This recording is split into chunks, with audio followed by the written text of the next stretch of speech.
Good morning. How are you guys? Hi. Hi, Diego.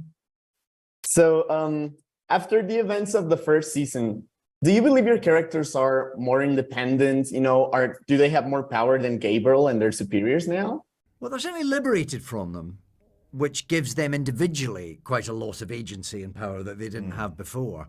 I think, unfortunately, they find that when Gabriel comes back into their life again, and when the forces of heaven and the forces of hell start threatening to come back into their lives again, they are pretty outnumbered pretty quickly. So they really just want to keep their heads down and avoid contact with them at all costs. But unfortunately, the events at the beginning of Series 2 mean that isn't going to be possible for them.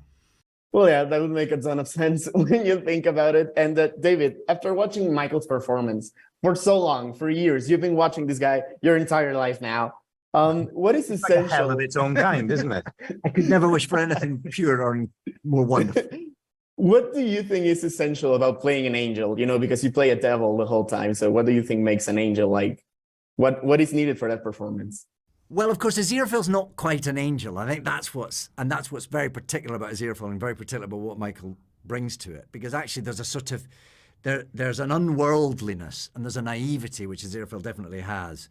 But it's got an openness to it, which is what a lot of the other angels in Good Omens lack. They're very closed down. They're very dogmatic. And actually Aziraphale has an open heart and has a kindness to him and has a genuine sort of empathy.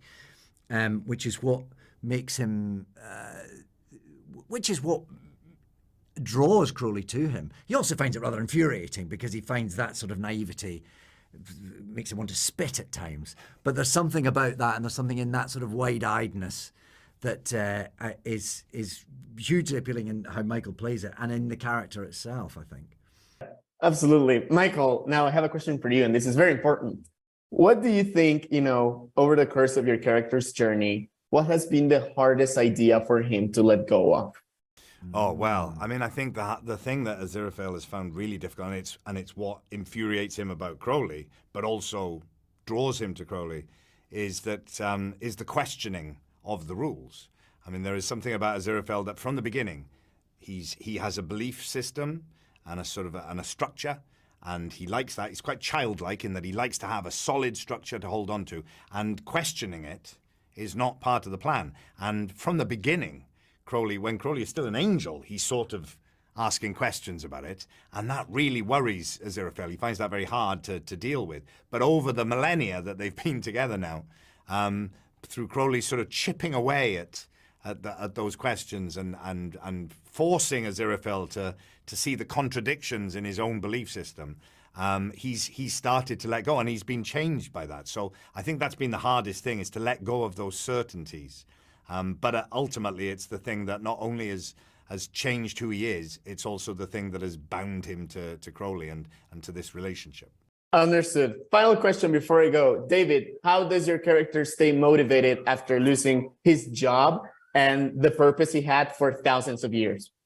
Well, I don't know that he is. I think he's a little bit lost, actually, when we first discover him. And although it's the worst thing that could possibly happen to him, Gabriel showing up in Aziraphale's bookshop, it does give him a sense of purpose because he's fighting for survival again. And whilst he would never claim to find any joy in that, it sort of wakens him up a bit. And I think there's something about that and that they have to work together to solve this mystery that I think gives him a little bit of a prickle of energy, which he doesn't entirely detest. Of course, just your typical naked man mystery of the week, usual. Yeah. That would be all of my time. Thank you so much for this, and I wish you a wonderful day. And you can go back to fist fighting, which is what you do between interviews. Cheers, Diego. Thank you. Bye-bye. Thank you. Bye-bye.